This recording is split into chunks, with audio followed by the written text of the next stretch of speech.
दोस्तों, मैं एक बात आप लोगों को ये बता रही हूँ कि आज मैं गोरखपुरिया भौजी का ब्लॉग देखी। उसमें वो लोग मतलब कि बहुत डरे हुए घबराए हुए हैं। उनके घर पे आ रहा है चोर, उसके गांव में चोर आते हैं।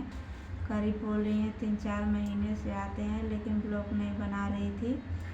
कल बनाई है। रात में 9 बजे रात में चोर आए थे। तो मतलब जो पहले के ज़माने में जैसे चोरी होती थी, डाकू लोग आते थे, ऐसे ही उसके यहाँ मतलब चोर आ रहे हैं और एकांत में उसका घर है, इसलिए चोर आ रहे हैं। और डर रही है, बोल रही है कि हम किसी से डरते नहीं हैं, और रो भी रही है। जा कर के उस पर देखिए कितनी डरी हुई है। और हमारा भी सपोर्ट करें।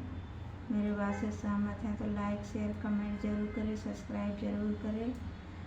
और क्या बताएं, ये कैसा लगा इसको बताइएगा।